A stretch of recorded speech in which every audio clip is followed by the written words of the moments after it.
Canada has fired back at the Trump administration's new tariffs on copper, marking a dramatic escalation in North American trade tensions. Prime Minister Trudeau's government responded swiftly, calling the U.S. move unjustified and protectionist. This isn't just a trade spat.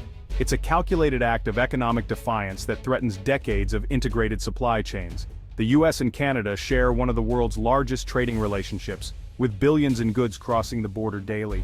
The new 25% U.S. tariff on Canadian copper strikes at a vital industry, putting thousands of Canadian jobs at risk. Canada's retaliation, dollar-for-dollar tariffs on a targeted list of American goods, designed to maximize pressure on Washington. This tit-for-tat marks a new, uncertain chapter in a historically stable partnership. We'll break down the timeline, the economic impact, and the stakes for both nations. For Canada, it's about defending economic sovereignty. For the U.S., it's a test of America First trade policy. As the world watches, this copper dispute has become a symbol of a deeper rift over the rules of global trade.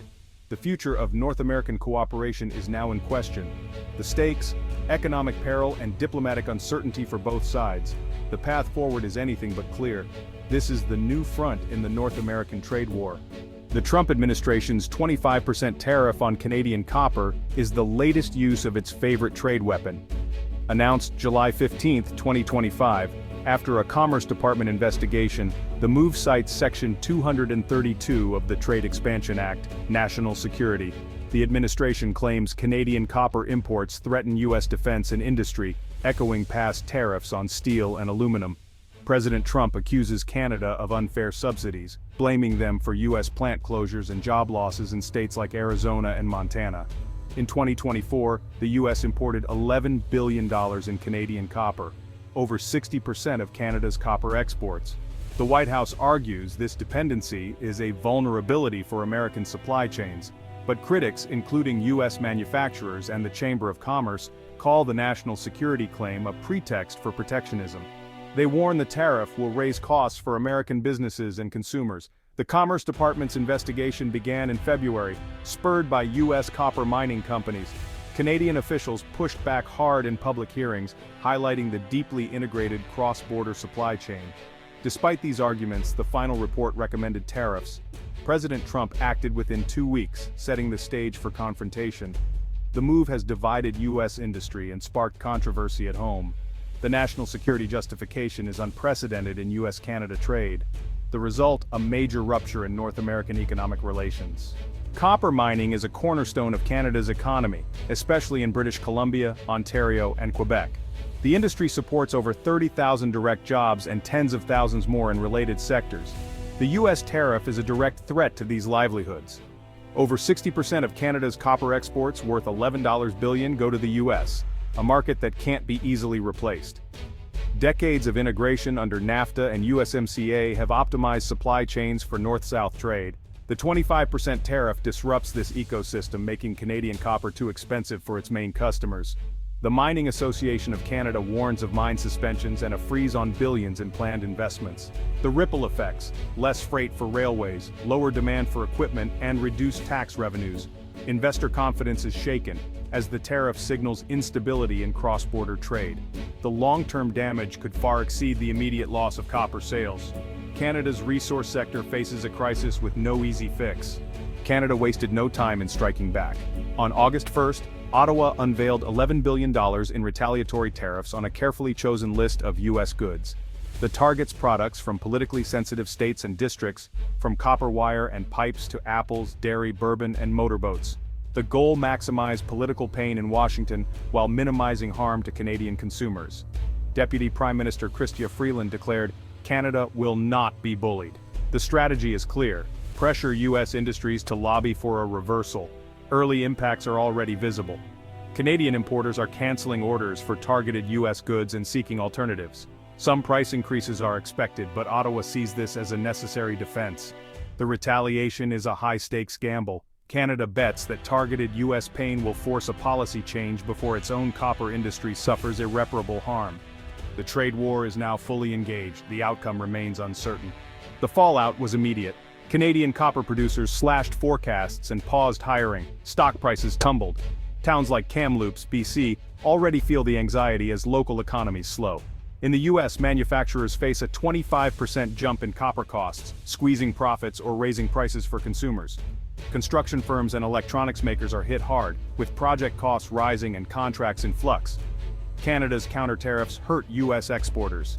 Apple growers, bourbon distillers, and boat makers now face lost sales and falling prices. Logistics networks are disrupted, with delays and extra paperwork at border crossings.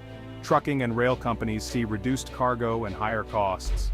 The ripple effect inefficiency and uncertainty across North American supply chains. The USMCA's promise of seamless trade is under threat. Trade friction between the US and Canada isn't new. Think of the decades-long softwood lumber dispute. But the copper conflict is different. For the first time, the US invokes national security against a close ally, not just commercial concerns. This frames the dispute as a matter of defense, not just trade, making compromise harder.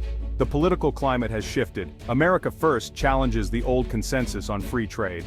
Retaliation is faster and broader than in past disputes, reflecting a more volatile global economy. The world is still recovering from supply chain shocks and inflation. A trade war between G7 partners adds new instability. History offers context, but the stakes are higher than ever. The national security argument makes this a uniquely dangerous moment in US-Canada relations. To understand the disruption, picture the copper trade as a web across North America. Canadian mines in BC, Ontario, and Quebec send copper south by rail to US smelters and factories. The US is the natural market. Proximity and infrastructure make it efficient. Redirecting exports to Asia or Europe isn't easy. Those trade routes are much smaller. The tariff throws up a barrier, forcing costly rerouting and breaking decades of integration. A flowchart would show Canadian copper prices rising 25% at the US border, with costs passed down to manufacturers and consumers. Pie charts reveal Canada's dominant share of US copper imports, now shrinking as buyers turn to Chile, Mexico, and others. The result, a forced restructuring of the US copper supply chain. The economic chain reaction is clear: higher costs, lost market share, and inefficiency. The tariff's impact is visible in every link of the supply chain. The North American copper market is being fundamentally reshaped. The disruption is deep and lasting. The consequences will ripple for years. The copper dispute has chilled US-Canada relations. High-level talks are tense with frustration and mistrust on both sides. Canadian officials see the US as dismissive of alliances. Americans defend a policy many privately doubt. The world is watching. US allies see this as another sign of American unpredictability. Some may diversify away from the US, accelerating a shift toward a multipolar global economy. For rivals like China and Russia, the rift is an opportunity to exploit Western divisions. The image of two close allies in a trade war undermines the idea of a united democratic front. Domestically, cross-border cooperation on security and the environment is at risk. Canadian politicians are forced into a defensive, nationalistic stance. The diplomatic freeze is more than a temporary chill. It's a stress test for the entire partnership. The outcome will shape the future of North American cooperation. The US copper tariff and Canada's retaliation have plunged North American trade into crisis. The dispute disrupts supply chains, threatens jobs, and strains a vital alliance. Early impacts, higher costs, lost markets, and diplomatic chill. This conflict is more perilous than past disputes thanks to the national security justification and a shifting political climate. The long-term consequences could be severe, eroding investor confidence and weakening the Western alliance. Possible outcomes range from a quick resolution to a prolonged trade war or even broader economic conflict. The principles of free trade and stable alliances are under threat. The dispute exposes deep fissures in the relationship, forcing both nations to reconsider their integration. The resolution will set a precedent for global trade in a turbulent world. The question remains, is this a permanent realignment, or can North America find its way back from the brink?